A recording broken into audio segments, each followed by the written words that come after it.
안녕하세요. 사연 읽어주는 남녀입니다. 오늘도 와주셔서 감사드리며, 그럼 오늘의 사연 바로 소개해드리겠습니다. 안녕하세요.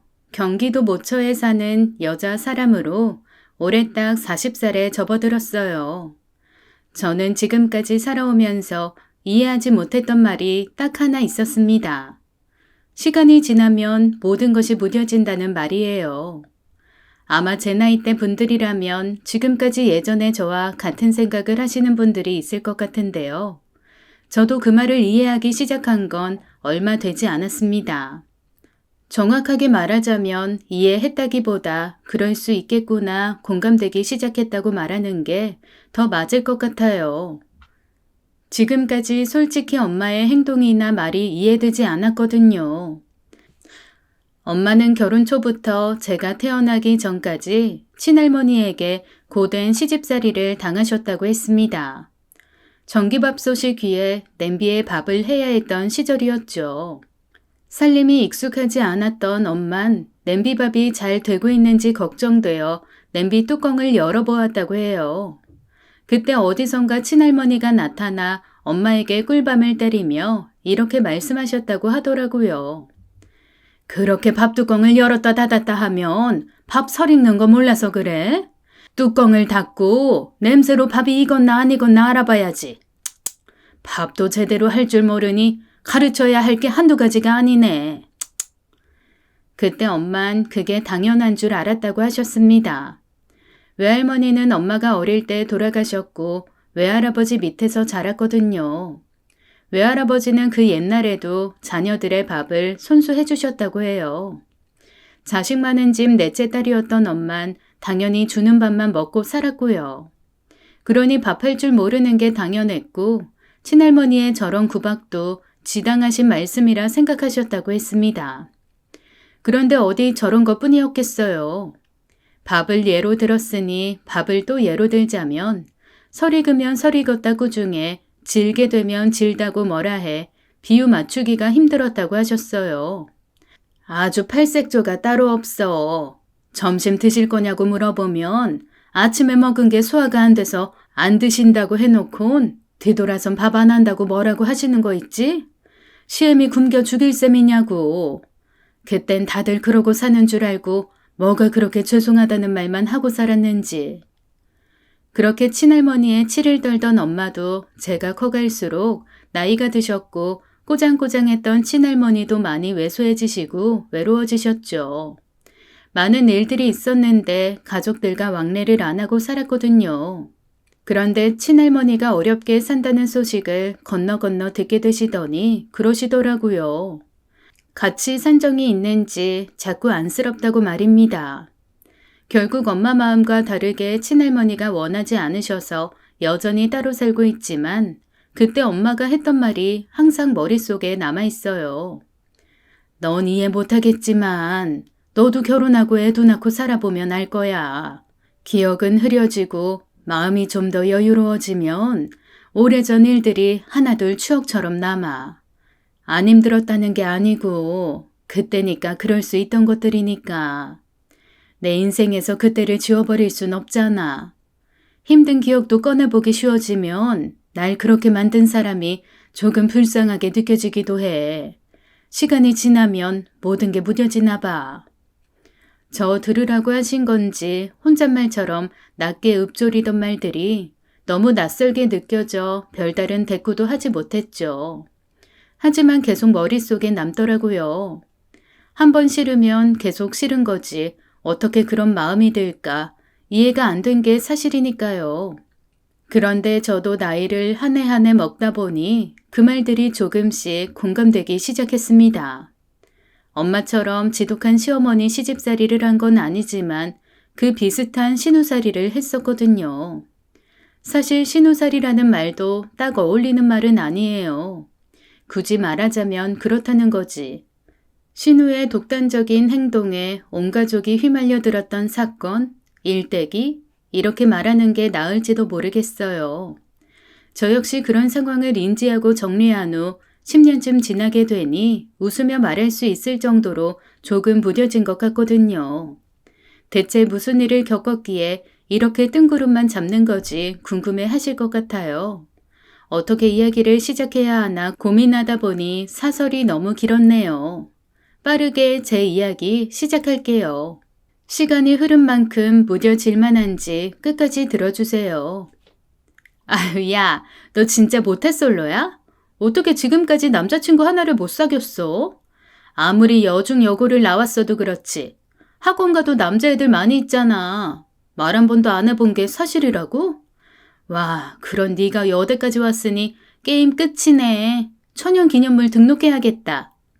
야, 그렇게 놀리지 마. 여중 때야 멋모르고 그랬다고 치지만 여고 때는 그래도 우리나라에서 제일 잘 나가는 여대 오려고 내가 얼마나 공부했는 줄 알아? 이제부터 남자 만나볼 거라고. 그렇게 놀릴 거면 남자나 소개시켜주고 말해. 너도 나랑 똑같으면서 웃는 거 아니다. 아, 미안. 내가 살다 너 같은 애 처음 봐서 그래. 소개팅? 할 생각은 있나 봐. 좋아. 내가 제일 친한 남자친구 사람 있는데 소개해줄게. 진짜 천연 기념물 같은 너니까 소개시켜주는 거야. 내가 정말 아끼는 애니까 잘해봐. 알았지?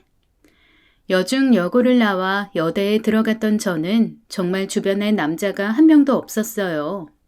특별하게 관심이 없기도 했고요.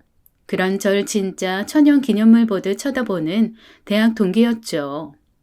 정아는 대학에 입학해 만난 친구였는데 잘 통했어요.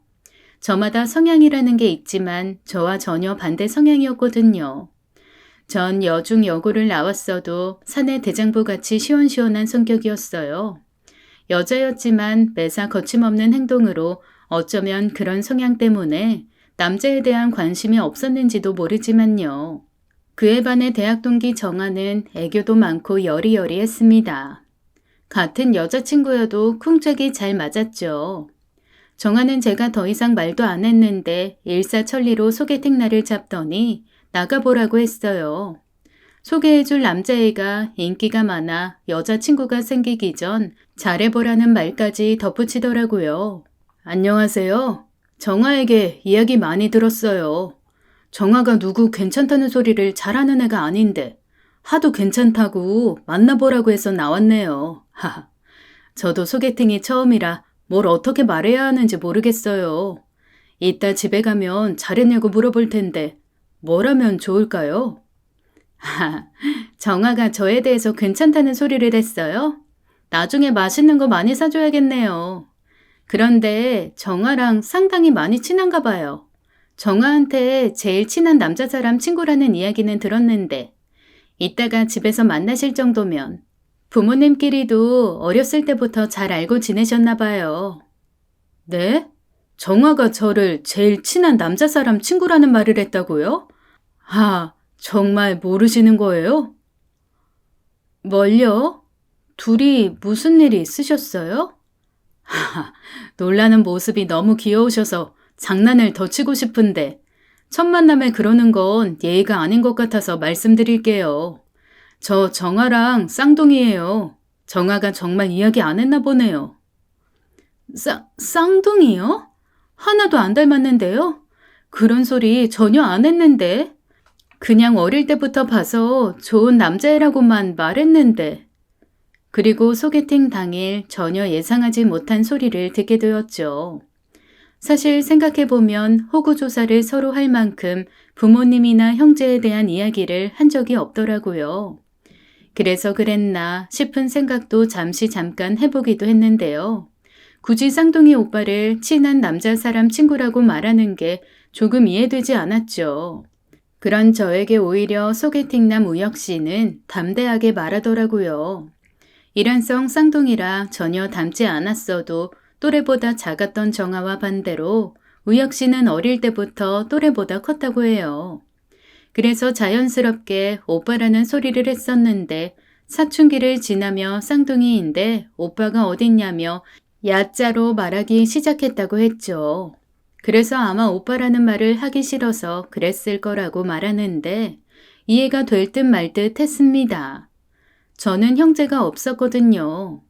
여하튼 서로 잘 통하는 점들도 있었고 정아의 든든한 지원 사격 덕분에 만난 지 얼마 되지 않았을 때부터 정식으로 교제하기 시작했어요.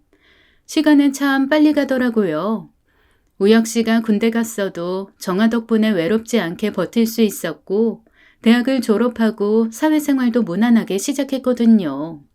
정신을 차려보니 어느덧 30을 바라보고 있었죠. 양가 부모님들은 결혼할 때가 되었다고 성하였어요. 오랫동안 사귀게 되면 연애하는 거에 익숙해져 결혼 생각 없이 노처녀 노총각이 될까 걱정하시더라고요. 딱히 결혼을 해야 한다, 미룬다, 안 한다 이런 생각을 한 것도 아니지만 직업도 있었고 서로 너무 잘 알고 잘 맞았는데 양가 부모님들의 지원 사격으로 자연스럽게 결혼을 준비하게 되었습니다. 결혼을 준비하면서 정아와 우혁 씨 중학교 동창회도 함께 나가게 되었어요. 둘 다 초중고 지방에서 나오고 대학을 서울로 오면서 자취를 하고 취직 후 서울에서 자리 잡았거든요. 그래서 동창회가 있을 때마다 본가에 내려가면서 모임을 하고 왔죠. 10년이나 연애를 했어도 그동안 모임에 나갈 일이 특별히 없었지만 결혼을 하게 되고 청첩장을 돌려야 해 저 역시 인사를 할 겸 함께 본가에 내려가 처음 동창회에 참석하게 되었습니다. 이야, 얼마만이냐? 지난번 동창회 때 회사 일 바쁘다고 네 마누라만 왔었는데 어떻게 바쁘신 일은 마무리 되셨어요? 이렇게 동창회에 행차까지 해주시고 서울 가시더니 신수가 훤해지셨습니다. 근데 옆에 계신 분은 누구?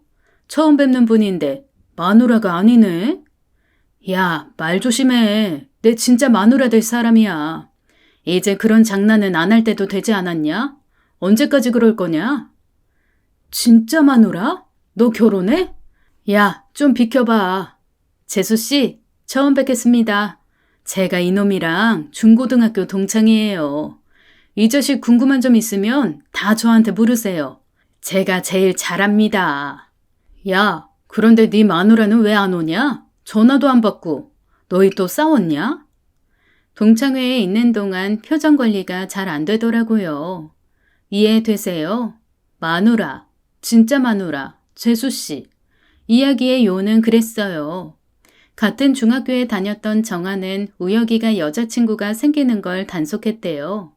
순진하고 착해 빠진 자기 오빠가 여자들한테 휘둘리는 걸 보기 싫다는 게 이유였죠.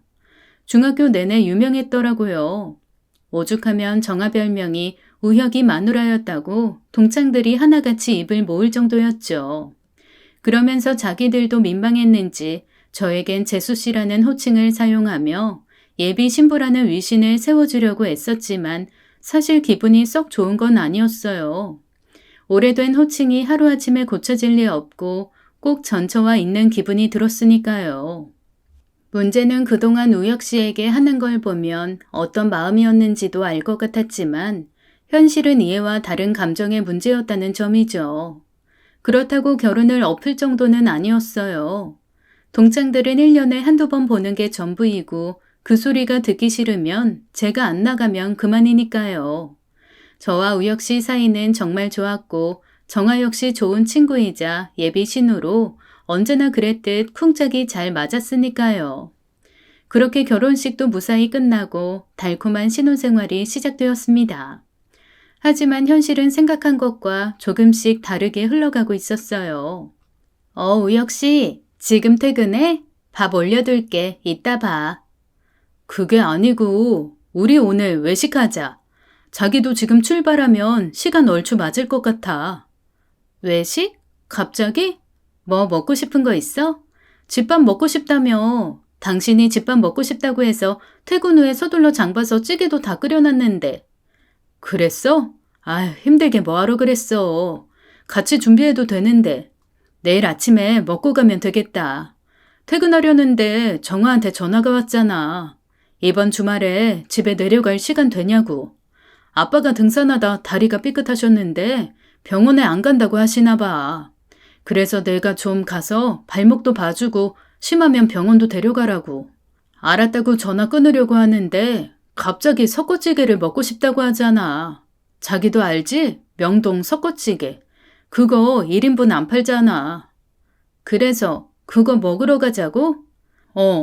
요즘 잦은 야근으로 밥도 제대로 못 먹는 것 같던데 입 짧은 애가 먹고 싶다니까 먹여야지.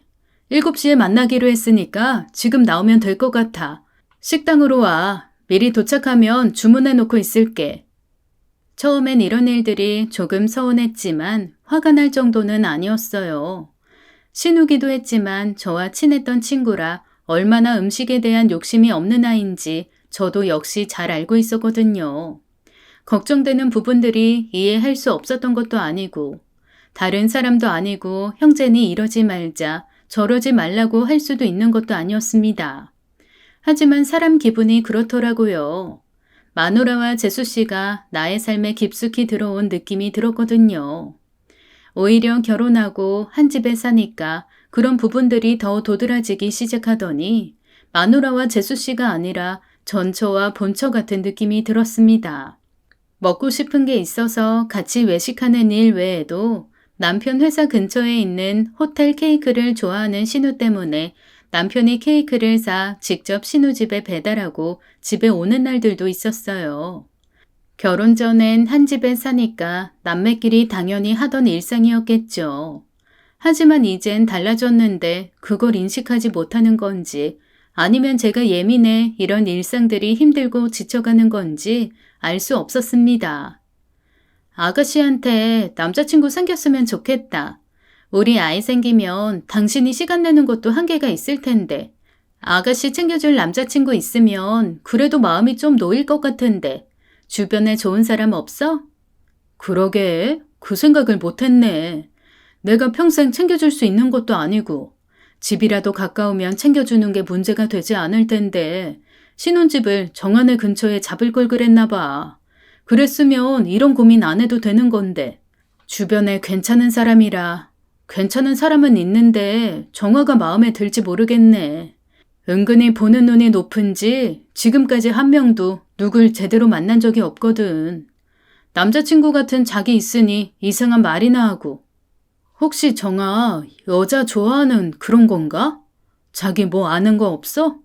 막장 드라마에서 보는 것처럼 알고 보니 자기랑 정아 사랑하는 사이인데 남들 시선 때문에 나 방패막이 삼은 거 아니지? 뭐래?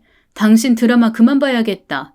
아니 쌍둥이라며 같은 배에서 나고 자랐으면서 아가씨를 그렇게 몰라? 정말 아가씨가 여자 사랑하는 그런 부류 같아? 그래. 내가 말도 안 되는 장난을 했지? 솔직히 이제 와서 하는 말이지만 정아가 당신 처음 소개해줬을 때 정아랑 전혀 반대되는 스타일이라 깜짝 놀라긴 했어. 성격도 털털하고 시원시원한 자기 성격이 꼭 남고 동창생들 만나는 것 같았거든. 그래서 솔직히 의심 안 했던 것도 아니지만 자기도 내가 잘 알고 정아야 뭐 내 동생이니. 그러니까 쓸데없는 소리 그만하고 주변에 괜찮은 남자 좀 찾아봐. 부모님 등 떠밀어서 결혼하긴 했는데 솔직히 우리 나이가 어린 나이는 아니잖아.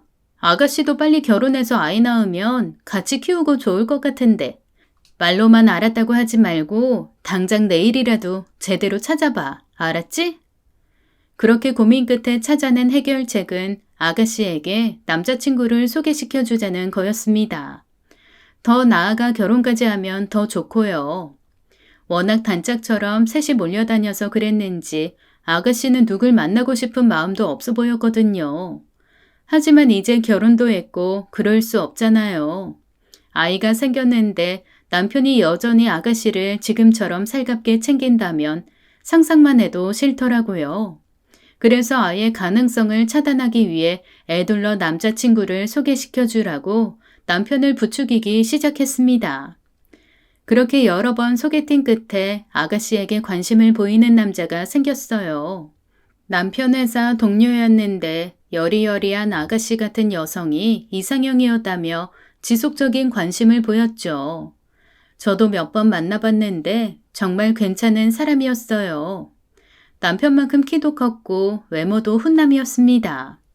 집도 잘 사는지 부모님이 시골로 집을 지어 내려가시면서 강남의 작은 아파트를 하나 해줬다는 소리도 하더라고요. 은근히 결혼할 준비를 다 해뒀으니 아가씨만 괜찮다면 연애하면서 결혼을 빨리 하고 싶다는 의사를 내비칠 정도로 적극적이었죠. 10번 찍어 안 넘어가는 나무 없다는 옛 속담 아시죠? 정말 그랬습니다. 물론 다른 점이 있었다면 한 사람이 10번 찍은 게 아니라 저와 남편 그리고 시부모님까지 지원 사격을 든든하게 했거든요. 누가 보더라도 사위 삼고 싶을 만큼 상당히 괜찮은 사람이었기에 신우 역시 못 이기는 척 공식적인 만남을 가지기 시작했습니다. 돌이켜보면 그때가 가장 행복했던 순간이었던 것 같아요. 당신 오늘 야근이라고 하지 않았어? 일찍 끝난 거야? 나도 막 퇴근하고 집에 들어오는 길이라 아무것도 준비 못했는데 전화라도 하지 그랬어. 짜잔! 서프라이즈! 깜짝 놀라게 해주고 싶어서 아무 말도 안 했지. 와, 감동이야. 나 주려고 사온 거야?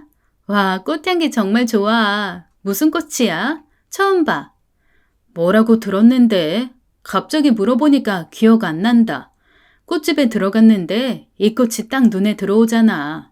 특별해 보였어. 마치 당신처럼. 오늘 저녁은 내가 준비할게. 내가 밥 얻어먹으려고 결혼한 것도 아니고. 왜 항상 당신 혼자 감당하려고 해. 같이 해. 그게 결혼이잖아.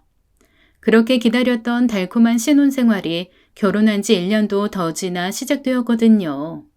그전까진 늘 저와 남편 사이에 아가씨라는 장애물 아닌 장애물이 있는 느낌이었으니까요. 하지만 아가씨에게 남자친구가 생기고 나니 상황은 전혀 달라졌습니다.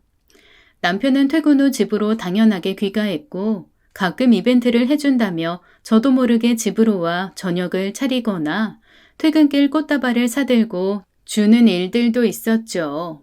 결혼이 이렇게 좋은 거였나 싶을 정도로 매일 구름 위에서 산책하던 시기였습니다. 아가씨에게 남자친구가 생기면 더블 데이트를 자주 할 거라고 예상했었는데요. 그것도 아니었죠. 정식으로 사귀기 시작하고 몇 번 더블 데이트를 했었는데 아가씨 남자친구가 선을 딱 그었거든요. 더블 데이트가 나쁘다기보단 아가씨를 알아가고 친해지고 싶은데 넷이 만나니 아가씨와 이야기할 시간이 부족하다는 게 이유였어요. 그렇게 아가씨에게 푹 빠졌던 남편 직장 동료는 아가씨를 만난 지 1년째 되던 날 프로포즈를 했고 결혼까지 일사천리로 진행되었습니다. 왜 이제 와? 전화는 왜 안 받고? 무슨 일 난 줄 알았잖아. 미안, 정안에 들렀다 오느라 늦었어. 전화 받으려다 끊어졌는데 집에 거의 다 와서 그냥 바로 올라왔어. 아가씨네? 결혼하면서 매제 이직했는데 요즘 야근이 자꾸 그러나 봐. 아침 일찍 나가서 저녁 늦게 들어온다잖아. 심해부가 바쁜데 자기가 왜 아가씨네 들렀다 와? 저녁이라도 먹고 오는 거야? 아님 먹고 싶다는 케이크라도 심해부 대신 사다 주고 왔어? 화났어? 미리 연락 못한 건 미안해. 전등 나갔다고 어디다 연락해서 바꿔야 하냐고 물어보잖아. 전등 가는 게 어려운 것도 아니고 시간이 많이 필요한 것도 아니고 주방 전등 꺼져서 식사도 못 차리고 있다는데 그러면 어떡해? 그렇다고 사람 부르면 출장비 때문에 몇만 원 그냥 나가는데 돈 아깝잖아. 전파사 들러서 전등 사고 그거 갈아주고 금방 오는 길이야. 아, 배고프다. 오늘 저녁은 뭐야? 다시 숨이 턱 막히는 느낌이 들었습니다. 심해부가 해야 할 일인데 당신이 그럴 필요가 있냐고 물었더니 누가 하면 어떠냐는 식으로 저를 예민한 사람 취급하더라고요. 이 난관을 어떻게 해결해야 하지 머릿속이 복잡해지기 시작했어요. 심해부가 결혼하면서 직급과 연봉을 올려 이직했거든요. 덕분에 회사에서 승승장구하고 인정을 받았지만 그만큼 개인 시간이 줄어들 수밖에 없었죠. 그로 인해 생긴 심해부의 빈자리는 제 남편이 채워가고 있었습니다. 그 상황을 바라보는 전 고구마를 100개쯤 먹은 것 같은 기분이었어요. 엎친 데 덮친 격으로 물 한 모금도 못 마신 상황에서 매일 고구마를 꾸역꾸역 더 먹어야 했죠. 내가 원하는 상황으로 만들려면 싸우지 않고 해결할 수 있는 방법을 찾아야 했습니다. 어떻게 해야 하는지 매일 머리를 싸매며 고민하는 그 시기쯤 남편 중학교 동창에게 연락이 왔어요. 제가 하는 일과 같은 계열에서 일하는 동창이라 이야기가 잘 통했거든요. 서로 연락처를 주고받으며 사적으로 알고 지내자고 몇 번 안부도 문자로 주고받았었어요. 그런데 제가 첫 동창회 이후 동석하지 않으니 얼굴 보며 차라도 한잔하자고 전화가 왔더라고요. 명함을 서로 주고받아서 남편 동창생의 실력을 이미 알고 있었거든요. 업계에서 평이 워낙 좋아서 제 개인적인 인맥으로 인맥을 쌓는다면 오히려 저에게 플러스가 되는 상황이었죠. 저는 성격상 살갑게 구는 성격이 못 되었고 먼저 연락해 만나자는 소리를 잘 못했어요. 그런데 오히려 상대방이 친하게 지내자며 연락하고 만나자는데 마다할 이유가 없었습니다. 미나 씨, 오랜만이에요. 잘 지냈어요? 신혼이 좋긴 좋은가 보다. 청첩장 돌릴 때보다 얼굴이 폈네요, 폈어. 훨씬 더 예뻐졌네요. 상희 씨, 오랜만이에요. 덕분에 전 잘 지냈죠. 상희 씨도 잘 지내시죠? 소문에 의하면 이번에 상당히 규모 있는 프로젝트 맡게 됐다고 하던데 일은 잘 돼가시죠? 어머, 벌써 소문이 거기까지 갔어요? 하여튼 이 바닥 정말 좁다니까요. 덕분에 업무도 별탈 없이 잘 진행되고 있어요. 하이에나처럼 주변에서 눈에 불을 켜고 지켜보니까 긴장돼서 더 집중하게 되는 거 있죠? 정아도 잘 지내죠? 아가씨도 잘 지내죠. 연락하고 지내시는 거 아니었어요? 그랬는데 요즘엔 연락을 통 못했거든요. 정아 결혼식 때 프로젝트 막바지라 도무지 시간을 낼 수 없었거든요. 못 가고 축의금만 보냈더니 서운했는지 별다르게 답장도 못 받고 그 후에 몇 번 문자했는데 영 답도 시원찮더라고요. 그래서 잘 지내는지 싶었어요. 뭐 남편이 둘씩이나 있으니 어련히 잘 지내겠지만요. 네? 남편이 둘이요? 죄송해요. 저도 모르게 습관처럼 말이 헛나왔네요. 우혁이 마누라라고 학창시절에 그렇게 말하다 보니 정식 결혼을 했는데도 그렇게 생각되네요. 이래서 습관이 무서운가 봐요. 기분 좋게 나갔다가 마음만 상했어요. 아가씨에게 남편이 둘이라는 것도 기야 말일인데 그 남편 중 하나가 제 남편이라는 사실이 좋게 들릴 리 없잖아요. 입가는 웃고 있었지만 머릿속엔 거리를 두어야겠다는 생각뿐이었습니다. 인성이 좋게 보이지 않았거든요. 얼핏 들어보면 아가씨를 걱정하는 것 같은데 저를 농락하는 느낌도 들고 아가씨를 돌려가게 하는 느낌도 피하기 어려웠어요. 대화하면 할수록 남편을 좋아했었나 싶을 정도로 과한 부분도 느껴졌고요. 알게 모르게 아가씨를 질투하는 것 같은 느낌도 받아 거리를 두어야겠다고 싶었습니다. 그냥 어렸을 때 우혁이 마누라라고 별명이 붙어서 그런 것만은 아니에요. 정아가 진짜 나중에 결혼할 수 있다는 소리를 해서 은연중에 우혁이 마누라는 진짜 정아라고 제가 생각했던 것 같아요. 다 지난 일이니 맘 상하지 말고 흘려들어요. 우혁 씨가 워낙 순진해서 아가씨가 걱정 많이 했다는 소리 들었어요. 나중까지 생각할 정도면 우혁 씨 걱정을 진짜 많이 하긴 했나 봐요. 그래서 그랬던 거 아닌데? 네? 그래서 그런 게 아니라뇨? 아니에요. 확실한 것도 아니고. 정아도 우혁이도 결혼해서 각자 배우자가 따로 있는데 아니면 된 거죠. 무슨 말이 하고 싶으신 건데요? 말을 안 꺼내면 모를까 그렇게 말하다 말면 이상한 상상만 하게 되잖아요. 진짜 하고 싶은 말이 뭔데요? 그것 때문에 만나자고 한 거예요? 아니에요. 중학교 때 정아가 둘이 남이라는 소리를 지나가는 투로 말했는데 그런 걸 말하자고 오늘 보자고 했겠어요?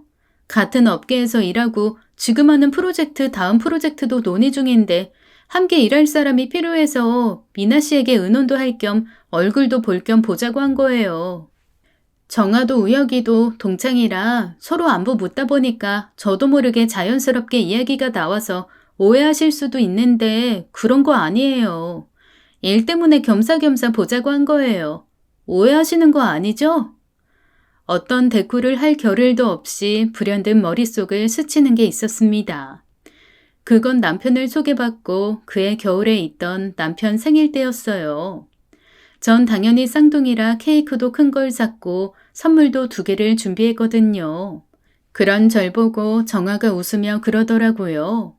태어난 생일 말고 주민등록 생일도 각자 다르게 챙긴다고 말입니다. 정아가 태어날 때 몸이 약했다고 해요. 의사가 1년을 넘기기 힘들 거라고 말했을 정도였다고 했죠. 남편은 출생신고를 했지만 혹시 모를 상황을 대비해 정아의 출생신고는 미뤄졌다고 했어요. 하지만 모든 이들의 우려와 다르게 정아는 잘 자랐고 100일쯤 되었을 때 출생신고를 했다고 했습니다. 잘 자라는 아이를 더 이상 호적도 못 올린 채 살 수 없었으니까요. 그래서 태어난 날은 같지만 출생신고를 다르게 해 주민등록상 생일이 다르다고 했죠. 가족들도 다른 날 생일을 하면 한 사람한테 온전히 집중할 수 있어서 어릴 때부터 그렇게 지내왔다고 했습니다. 그땐 그럴 수 있다고 생각했어요. 다르지만 제 사촌 중에도 집안일 때문에 출생신고를 늦게 한 경우가 있으니까요. 그런데 저도 모르게 그때 그 일이 떠올랐습니다. 그 이후 어떤 이야기들이 오갔는지 기억도 나지 않아요. 말을 아껴야 한다는 생각과 빨리 이 만남을 자연스럽게 정리하고 싶은 마음뿐이었으니까요. 집으로 돌아와 몇 날 며칠을 곱씹었던 것 같아요. 찝찝한 마음을 숨기긴 어려웠지만 서로 배우자도 있는 마당에 굳이 들춰내서 좋을 일이 있을까 싶은 마음도 들었거든요. 이러지도 못하고 저러지도 못한 채 고민만 하고 있는데 남편 중학교 동창 모임에서 연말 행사를 한다는 소식이 들렸습니다. 불우이웃 돕기에 관심이 있던 동창생 한 명이 일을 크게 벌린 모양이었어요. 기회는 이때다 싶었습니다. 평소라면 잘 참여하지 않던 모임이라 새삼 나가는 게 이상하게 보일 수 있다고 저 혼자 예민하게 생각했는데요. 불우이웃 돕기라는 그럴싸한 타이틀이 있으니 안 갔던 모임이었지만 가도 괜찮을 것 같았죠. 저한테 그 이야기를 전해준 상희 씨와 아가씨, 그리고 주변의 동창들과 제 남편, 그리고 심해부까지 모두 한자리에 있다면 자연스럽게 판도라의 상자가 열릴 순간이 나오지 않을까 막연하게 생각했습니다. 어쩌면 저의 바람이었는지도 모르지만요. 불행인지 다행인지 저의 예상처럼 되는 일은 없었어요. 모두 다 좋은 마음으로 참석했던 자리는 기존의 동창회와 다르게 술도 적게 먹고 정말 TV에서 보는 연말 파티 현장 같았죠. 여전히 마누라와 재수 씨라는 소리가 들리지 않았다면 그동안 혼자 전전긍긍하며 이상한 생각을 한 저 자신이 못나 보일 정도였습니다. 미나야, 한 잔 더 할래? 아가씨 한 잔 더 하고 싶어요? 우리 둘이 있을 땐 아가씨라고 부르지 마. 그냥 친구일 순 없어? 우리가 무슨 전처와 본처도 아니고. 애들은 왜 마누라 재수씨로 부르는지 진짜 듣기 싫더라. 너도 별로였지. 모임이 끝나고 집에 가려는데 아가씨가 절 불러 세웠어요. 남편은 연말이라 정신없이 바빴는데 오랜만에 만나는 고향 친구들이 반갑고 편했던 것 같아요. 친구들과 2차를 가고 싶어해 보냈거든요. 심해부 역시 모임에 참석하긴 했지만 파티가 채 끝나기도 전에 급한 회의로 다시 회사에 불려갔고요.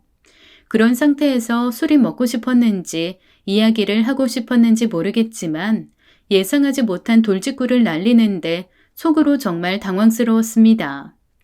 나만 느낀 게 아니라는 게 위안이 되면서 저도 모르게 제 친구 정아 편을 들게 되더라고요. 이렇게 내 마음을 알아주는 친구가 그런 소리를 했다는 것조차 말이 안 된다는 생각을 하게 된 거죠. 친구로 시작해 가족이 된 것까지 모두 알면서 내 앞에서 험담을 했던 상희 씨가 질투했던 거로 치부하고 싶었는지도 모르겠습니다.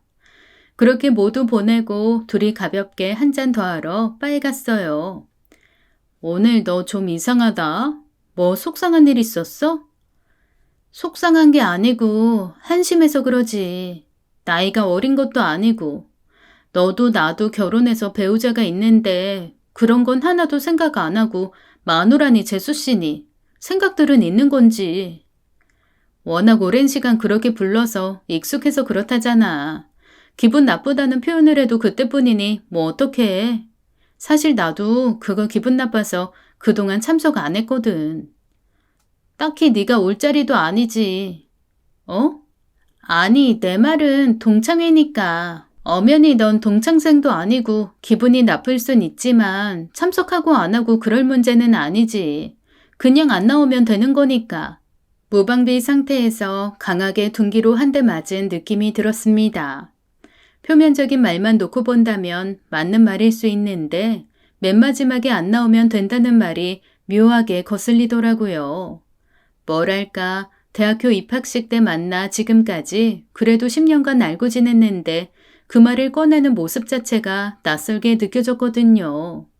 마치 나를 싫어하는 사람과 이야기하는 것 같았어요. 상종도 하기 싫은데 마지못해 함께하는 느낌? 그런 느낌들이 순간적으로 느껴지니까 그냥 웃고 넘길 만한 문제는 아니라고 생각했습니다. 술을 마셔서 그랬는지 그 순간엔 이성보다 감성이 살짝 더 앞서기도 했던 것 같고요. 왜 그래? 취했어? 그런 말이 어딨어. 연인인 동창들은 연인 데리고 나오고 부부인 동창들은 부부 동반하는 게 하루 이틀도 아니고 내가 못 나갈 자리가 아니라고 생각하니까 그런 고민도 하는 거지. 왜 넌 내가 안 나갔으면 좋겠어? 솔직히 좋을 건 없잖아. 마누라 재수씨 소리가 너도 듣기 싫겠지만 나도 듣기 싫어. 내가 무슨 전처도 아니고. 나는 동창생들 봐야 하니까 나가는 게 당연하잖아. 굳이 따지고 들자면 넌 나올 필요 없는 거고. 나 술 하나도 안 취했어. 오히려 취한 건 너 같은데? 이게 그렇게 발끈할 일이야? 다른 사람도 아니고 가족이자 친구인 네가 그렇게 말하니까 기분 좋게 들리겠어? 입장 바꿔놓고 생각해보면 너도 알 거 아니야. 네 말처럼 네가 전처로 느껴지면 나는 어떻겠어? 본처라는 말 자체도 웃기잖아. 뭐야? 말 이상하게 한다? 그럼 네가 본처니까 전처인 내가 안 나오는 게 맞다는 말이야? 내가 언제 그렇게 말했다고 그래. 내 말은 나도 너처럼 마누라 재수씨 이런 말 듣는 게 좋을 게 없다는 거지. 그러니까 네가 안 나오면 되는 거잖아. 여긴 부부 동반 모임이 아니라 동창회야. 동창회 뜻 몰라? 원조 마누라는 나야 나. 너만 안 나오면 기분 상할 일도 없고 애들도 마누라 재수씨라고 말할 것도 없잖아. 기분 나쁘게 내가 전처가 된 느낌 느낄 필요 없는 거 아니냐고. 나랑 우혁이 사이에 끼어든 건 너잖아. 주제 파악이 그렇게 안 돼? 본물 터지듯 쏟아내는 아가씨의 말들은 저도 모르게 미쳤냐는 말이 나오게 만들었어요. 상희 씨에게 들었던 말대로 설마 그런 일이 있을 수 있겠어? 라고 어설프게 상상했던 일들이 사실이라는 말들이었으니까요. 초등학교 졸업하고 중학교 입학을 앞둔 겨울방학, 외할머니 집에 내려갔다고 해요. 그리고 우연히 외할머니와 엄마가 하는 이야기를 들었다고 했죠. 시부모님은 작은 시골 마을에서 어릴 때부터 같이 컸대요. 자라면서 연인이 되었지만 상대적으로 부유했던 시어머니네 집과 다르게 가난했던 시아버지네 집 때문에 결혼으로 이어질 수 없다고 했습니다. 선을 봐 빠르게 결혼한 시어머니 때문에 시아버님 역시 다른 사람을 만나 결혼했지만 두 분 다 제대로 된 결혼 생활을 하시지 못했다고 해요. 결국 이혼하고 다시 시골로 돌아왔을 때 양가에서 더 이상 반대할 수 없다는 걸 알았고 재혼해서 전혀 다른 타지에서 결혼 생활을 시작하신 거죠. 우연인지 필연인지 시어머니는 아가씨를, 시아버님은 남편을 낳아서 데리고 왔었는데 둘이 동갑이었답니다. 결혼하면서 아가씨를 입양해 호적을 정리했고 자연스레 둘은 쌍둥이로 크게 된 거죠. 주변에서도 이란성 쌍둥이는 주로 한 명은 아빠를, 다른 한 명이 엄마를 닮은 경우가 많았기에 주위에서도 재혼 가정이라는 걸 의심받지 못한 채 시간이 흘렀던 거예요. 이렇게 둘이 잘 살 줄 알았다면 그때 결혼시킬 걸 그랬어. 그랬으면 이렇게 네가 남의 자식 키울 일은 없었을 텐데. 혹시라도 둘이 피가 섞이지 않아 무슨 일이라도 날까봐 걱정이야. 옛날부터 이란성 쌍둥이는 죽어서라도 같이 산다는 말이 있던데 쟤는 한 핏줄도 아니니. 엄마, 내가 그런 소리 하지 말랬지. 피가 뭐가 중요해. 그 사람 아이면 우혁이도 내 아들이야. 내가 어떤 마음으로 그 사람과 그런 결정을 했는지 엄마가 누구보다 잘 아는 거 아니야? 다신 그런 소리 하지 마. 혹시라도 애들이 들으면 어쩌려고 그래? 앞으로 그런 소리 하면 나 다신 엄마 안 보고 살 거야. 그런 말도 그런 생각도 하지 마. 그런 일 없으니까 걱정도 하지 말고. 그래서 중학교 내내 남편에게 여자친구가 생기지 않도록 단도리를 했다네요. 남편을 형제가 아닌 남자로 보기 시작했다면서요. 그리고 남편에게 세뇌를 시키기 시작했다고 했죠. 여자는 여자가 봐야 안다고 이 여자 저 여자 만나지 말고 결혼할 제대로 된 여자를 만나라고요. 근데 웃긴 게 뭔 줄 아세요? 제대로 된 여자, 결혼할 여자여서 저를 소개했던 건 아니랍니다. 자신과 전혀 다른 스타일로 선머스마 같은 여자라 자신과 비교했을 때 자신을 돋보이게 만들어줄 사람이라 소개시켜줬다고 말하며 저를 보고 웃었어요. 그런 아가씨를 보고 있으니 단단히 미친 것 같았죠. 저 때문에 이 지경까지 와 자신의 이상형이 아닌데 등 떠밀려 결혼했다는 둥, 제가 정신 차리라고 말하는데도 멈출 줄 모르고 계속 저에게 쏟아내고 있었습니다. 그런 아가씨를 멍하니 보고 있다가 앞에 있던 찬물을 끼얹었어요. 더 이상 앉아서 감정 쓰레기통이 되고 싶지 않았거든요. 자신이 무슨 말을 하는지 알기나 할까 싶은 생각이 들면서 정신 차리라고 말하고 일어섰습니다. 그런 저의 머리채를 잡으려 그랬는지 뒤따라 나오며 제 어깨를 잡으려는데 저희 모습을 지켜보던 종업원이 달려오면서 아가씨를 붙잡아 저는 무사히 바에서 나올 수 있었어요. 아가씨는 그런 제 뒤에서 분이 풀리지 않았는지 악다구니를 쓰며 모든 게 제 탓이라고 소리를 치고 있었습니다. 정아랑 무슨 일 있었어? 정아가 이상한 소리 하진 않았지? 무슨 말이 하고 싶은 건데? 아가씨가 전화를 했는지 만나고 온 건지 알 수 없지만 나 지금 당신 상대할 힘 없어. 생각 좀 정리하고 싶어. 하고 싶은 말 있으면 단도직입적으로 말해. 돌려 이야기하지 말고. 우리 부모님 재혼이라는 이야기 들은 거 맞지? 그래서 나랑 정아가 사실 남이라는 거. 당신도 이제 알게 된 거 맞는 거지? 뭐야? 당신도 알고 있었어? 말하는 뉘앙스 보면 오늘 아가씨한테 들은 건 아닌 것 같은데. 그래서 당신이 하고 싶은 이야기가 뭔데? 당신도 내가 아가씨랑 당신 사이에 끼어들었다고 생각해? 그래?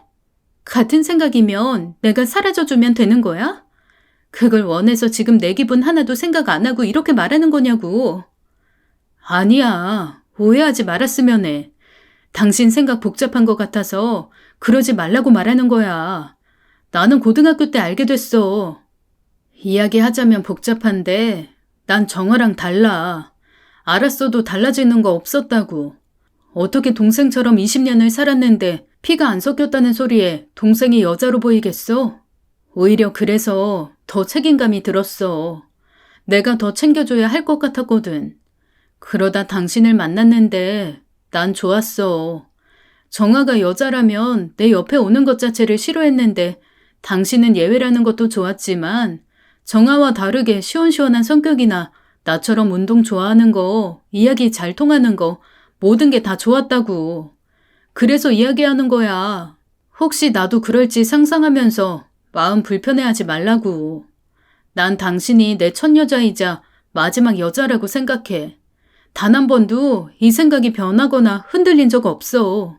그러니까 마음 편하게 먹어. 당신이 불안해하거나 걱정할 거 하나도 없어. 이건 우리 부모님도 마찬가지일 거야. 그런 각오 없이 두 분이 재혼하진 않았을 테니까. 자정이 지나 들어온 남편은 저의 기분을 살피더니 제가 묻기도 전에 자신의 생각을 쏟아내기 시작했습니다. 아가씨가 저에게 물세례를 받고 바로 남편에게 전화한 것 같았어요. 세상 서럽게 울며 말하는 아가씨를 달래고 저에게 바로 왔다고 말하더라고요. 아가씨의 마음보다 충격받았을 제 걱정이 먼저 들었다는 말을 듣는데 안도감이 들었습니다. 그러자 저도 모르게 긴장감이 풀려 눈물이 흐르기 시작했죠. 생각이 정리된 것도 아니고 이해가 되는 것도 아니었지만 단 하나 남편이 제 편이라는 사실 하나만 당분간 생각하기로 했어요. 판도라의 상자가 열리자마자 대처할 정도로 제가 경험이 많지 않았거든요. 그런데 제가 잠잠히 있으니 오히려 아가씨가 안 달랐는지 시부모님도 결국 이 사실을 알게 되셨습니다. 아가씨가 시어머니께 털어놓았고 시아버님 귀에까지 들어가면서 시부모님이 나서서 저에게 사과하셨어요. 알고 있을 줄 몰랐고 그 일로 이사달이 날 거라는 걸 예상하지 못했다고 시어머니는 우셨죠. 당신들 때문에 자식들이 자라는 과정에서 상처를 입었고 결혼 후에 이런 사단까지 생겼다며 시아버님은 저를 볼 면목이 없다며 고개를 숙이고 미안하다는 말만 반복하셨습니다. 집안 분위기가 이렇다 보니 결국 심해부도 알게 되었어요. 심해부 역시 충격이 큰 것 같았습니다. 한동안 집안 분위기가 정말 냉랭했어요. 이런 시기일수록 말을 아끼는 게 중요하다는 걸 가족 모두 느끼는 것 같았죠. 약 한 달간의 침묵을 깨고 온 가족을 불러 모은 건 예상외로 아가씨와 심해부였습니다. 저희 미국으로 나가기로 했습니다. 모두 걱정하셨을 것 같은데요. 저희 이혼 안 해요. 정아 씨가 그런 생각 가지고 있었다는 건 솔직히 상처고 충격이에요. 그런데 제가 이 사람을 생각보다 많이 사랑하더라고요. 그나마 다행인 건 그건 이 사람의 생각이고 환상이지 그게 현실로 어떻게 이루어지지 않았다는 점 같아요. 사귄 것도 아니고 뜨거운 밤을 보낸 건 더더욱 아니니까 철없던 시절의 풋사랑이라고 생각하고 넘어가 보려고요. 이 사람이랑도 계속 이야기해봤어요. 그런데 이게 최선인 것 같아요. 저 미국 지사 지원했어요. 미국에 가서 서로 노력해보기로 했습니다. 모두 미안해. 나 때문에 이런 일이 일어난 것 같아. 엄마, 아빠도, 오빠도, 새언니도 모두 볼 면목이 없어. 이 사람 말이 맞는 것 같아. 어릴 때 환상이 지금까지 이어져서 이루지 못한 꿈처럼 한이 되었다고 생각했어. 그걸 새언니 때문이라고 생각했고. 그런데 각자 자리가 다른 거라고 이 사람이 옆에서 많이 도와줬어. 그래서 나 노력해보려고. 부끄럽지만 이런 나라도 괜찮다고 사랑한다고 하는 이런 사람 두고 내가 다른 생각을 했다는 것도 미안하고 죄스럽더라고. 내가 잠시 미쳤었나 봐. 여기 있어봤자 서로 껄끄럽고 나랑 이 사람한테 시간이 필요한 것처럼 우리 모두에게 시간이 필요할 것 같아. 그래서 몇 년 미국에 나가 있으려고. 시간이 지나면 지금보다 조금은 마음 편하게 볼 수 있는 날이 오겠지. 물론 오빠나 새언니가 날 용서해줘야 하겠지만. 그렇게 아가씨는 집안에 태풍을 몰아오더니 심해부랑 미국으로 떠났어요. 제 용서를 바란다고 말을 했지만 전 답해줄 수가 없었습니다. 시간이 약일 거라는 말이나 그 시절 아가씨 상황 또는 마음을 이해한다는 어설픈 말 따위로 대꾸를 한다는 것조차 무의미하게 느껴졌거든요. 제멋대로 남편을 좋아하고 상상의 나래를 펼치더니 저에게 쏟아내고 집안을 풍비박산 내더니 피해자인 척 심해부와 미국으로 떠난다는 아가씨가 마냥 좋게 보이지 않았으니까요. 하지만 알게 모르게 저에게 아가씨가 스트레스였는지 아가씨가 심해부와 함께 미국으로 떠난 지 한 달 뒤에 바로 임신이 되었습니다. 그래서 생각보다 빠르게 아가씨와 있었던 일은 잊혔어요. 성격과 다르게 입덧이 심해서 상당히 힘든 임신초를 보냈거든요. 그리고 생긴 거랑 다르게 자궁은 또 약해서 임신 후반부를 거의 누워 지내야만 했습니다. 그러다 보니 임신, 출산, 그리고 육아까지 시간이 참 빠르게 가더라고요. 시부모님 역시 아가씨의 빈자리를 아쉬워하고 마음 둘 곳을 찾지 못하시다가 손주가 태어나니 입에서 웃음꽃이 떠나지 않으셨어요. 그렇게 첫 돌이 돌아올 때쯤 심해부와 아가씨가 이혼했다는 소식이 들렸습니다. 서로 노력해보겠다고 미국으로 떠난 지 꼭 1년쯤 되던 시기였죠. 이혼했다는 소식이 직접 들렸던 건 아니었어요. 남편과 심해부가 전 직장 동료로 주변 지인들이 겹치다 보니 자연스레 알게 되었거든요. 지원해서 미국 지사로 갔던 심해부가 다시 본사로 들어오는 걸 지원했다고요. 사유를 묻자 이혼했다는 짧은 대답을 했다고 했습니다. 그래서 본사에서도 더 이상 묻지 않고 빠르게 본사로 근무지를 변경했다고 하더라고요. 남편에게 그 이야기를 전해 들었지만 할 수 없었어요. 아가씨를 걱정할 만큼 제 마음이 풀어진 것도 아니고 직접 전해 들은 이야기도 아니니 아는 척을 하는 것도 아니라고 생각했죠. 그건 남편 역시 마찬가지인 것 같았습니다. 그래서 모르는 척 일상을 보냈어요. 아가씨가 직접 이혼 소식을 전한 건 그로부터 6개월 뒤였습니다. 나 이혼했어도 한국으론 아직 안 들어갈 거야. 그러니까 긴장할 거 없어. 내가 영어를 잘하는 것도 아니고 미국에서 어떻게 살지 걱정했는데 의외로 지내기 편한 거 있지? 내가 아메리칸 스타일이었나 봐. 하긴 그러니까 오빠를 좋아하고 결혼할 수 있다고 생각했겠지만 이제 안 그래. 나도 철들었는지 다지나 무슨 의미인가 싶은 거 있지? 여전히 내가 밉고 이해도 안 되고 안 보고 싶겠지만 소식은 전해줘야 할 것 같아서. 그래도 우리 한때 친한 친구였잖아. 그 마음은 진짜였어. 이상하게 내 소식 전해주고 싶은 사람이 엄마도 아빠도 오빠도 아니고 새언니 너더라. 하여튼 그렇다고.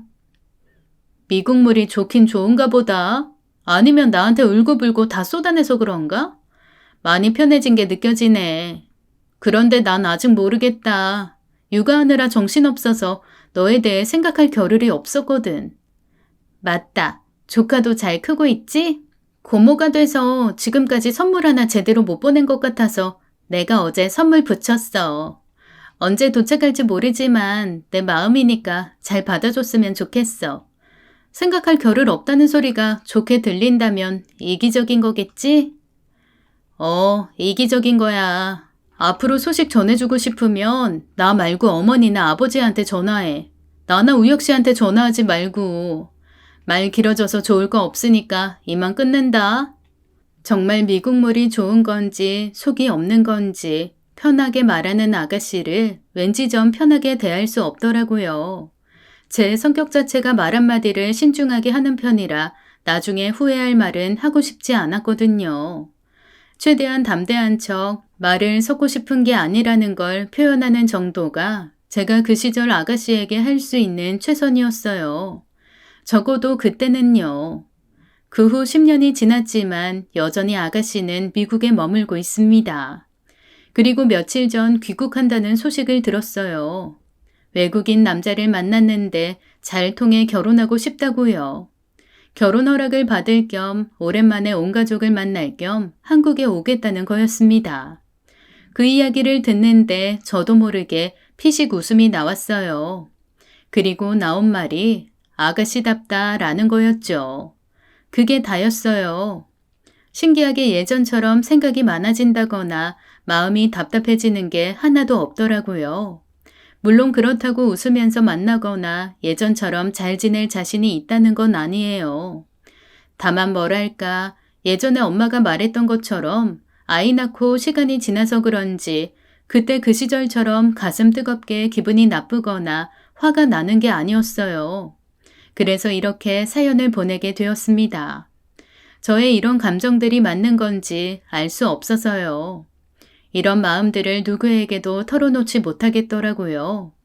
가족들은 모두 연관되어 있는 것 같아서 쉽게 꺼낼 수 없는 말 같고 뭐 좋은 일이라고 친구들에게 털어놓으나 싶거든요. 그때 생각난 곳이 여기였어요. 다양한 사연을 들으며 공감도 하고 울고 웃기도 했던 터라 제 이야기도 그렇게 반응해주지 않을까 하는 막연한 기대감이 들었거든요. 간혹 시간이 날 때면 댓글들도 하나둘씩 읽어봤었는데 사연과 다르게 많은 도움이 되더라고요. 다양한 사람들 생각을 알 수 있어서 제가 대리 경험한 것처럼 현명해지는 느낌도 들었습니다.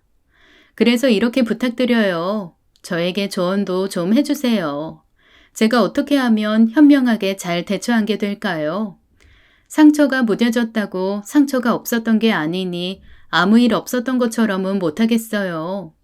그렇다고 다 지난 일 하나씩 끄집어내 소금 뿌리는 일도 아닌 것 같거든요. 가족 모임에서 빠진다? 제가 잘못한 것도 아닌데 그럴 필요는 더더욱 없다고 생각해요. 적당히 구색 갖추며 자리를 지키는 일, 역시 바보처럼 느껴져서 안 하고 싶어요. 가장 좋은 건 단둘이 만나 어떻게든 끝매듭을 짓는 일이라고 생각합니다.